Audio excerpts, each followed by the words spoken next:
Hey guys, Rich Ferguson here, and today we're going to do something a little bit different. I'm leaving my YouTube studio, coming up to my house to share with you my 2019 in review, and it's not going to be what you think. Instead of going through all kinds of fun videos that we've done, you can do that on your own. You can go through my library and see all the videos I've created. I thought I would tell you a little bit more personally what's going on, what I've gone through in 2018 and 19, things you don't get to hear about, because you just see the glitz and the glamour, me on TV, or things on social media of me going to appearances or whatever it might be. I just thought I would give you a real, raw, uncensored 2019 in review. Let's do this.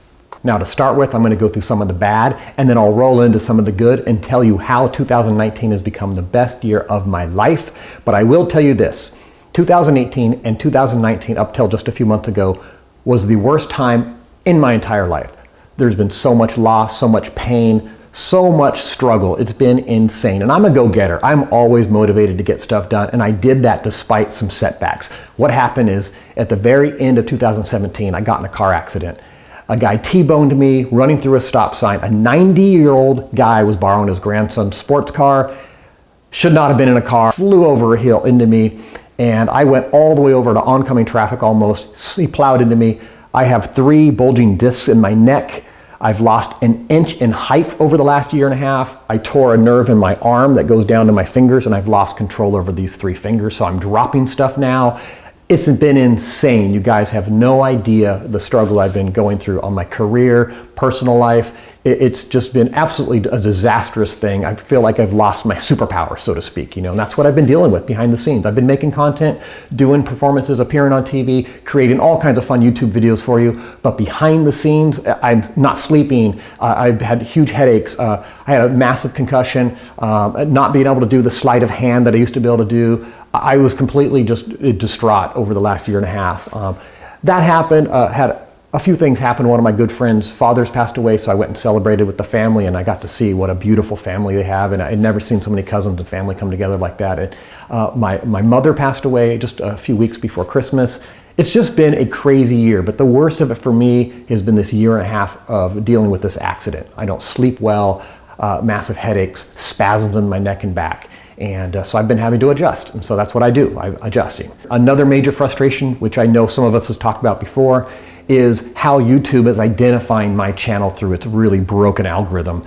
There's been so many channels popping up on YouTube chasing the dollar, doing harassment type pranks, very toxic and bad types of comedy, and I deal with pranks and magic as well. So of course the algorithm's going to identify me as a high-risk channel, and that's been very unfortunate. So I've been having to kind of paddle through the mud on that as well, and you guys know all about this stuff already. One thing that's frustrating about the accident is I had let this insurance go away a couple years ago that was a liability insurance for me in case I was to hurt somebody at an event, and I never really processed it well that I might need the insurance in case something catastrophic happened to me. So I don't get anything, and the guy died a couple days after in this accident, and we both had concussions, and it's really been a disastrous type of thing because I've had to just kind of suck it up and move on. So it's just been a rough thing. Now, even though 2018 moving into 2019 was absolutely a disaster for me, it was such a difficult thing to stay ahead and just keep pushing forward. Something really magical happened in the middle of 2019. That is, I rediscovered and connected with my biological family. I got adopted at 12. I got taken away from a crazy environment. You can learn about that later. I'll put a link in the description if you guys want to see a documentary about me. But something really amazing happened, and it was a strange thing too. My mother was named Margaret, and she died on December 5th.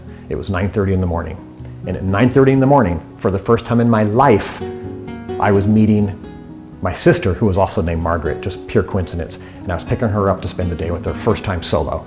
And that was one of the worst and best days of my life. It was incredible. She and I have been apart our entire lives. We both had different names, so it was very difficult for the families to line up and find each other, but she made it happen, and we did some searching and we figured it all out. So it's been really incredible. It's hard to believe this many years later I can fall so deeply in love with someone that helped me fall in love with life and fall in love with my wife and my kids and work and my passion again, because it's been a very rough year prior to that. So yeah, 2018 and 2019 sucked bad in so many different ways. I was forced to reckon with that, and I was forced to move forward, and I did. One of the side effects is I was forced to take my magic and move it into a different direction. You guys know I'm heavily involved in body language and influence. I have been my whole life, and now I'm going full speed into doing full-blown corporate workshops and seminars on body language and influence, really geared toward people in sales, communications, good for hiring and firing, negotiations, all that kind of fun stuff. So I'm super excited. I get to still do magic in it and be a bit of an entertainer, but I get to educate people and share this intel that I have to help others. I've been fortunate this year that I've done a couple of these corporate retreats, and the feedback I got was phenomenal. I had one person reach back to me from Canada, and he said this was the best program they have seen in all 14 years of going to their corporate retreat. So that was just mind-blowing. So I know this is going to be a really fun and exciting new journey for my career. Another fun thing that happened this year, I started learning how to bowl with my left hand, thanks to my buddy Eric, because my right hand's kind of gimpy. It just sucks, but you gotta move on. I got to spend a ton of quality time with my wife and my kids, and we do all kinds of fun adventures.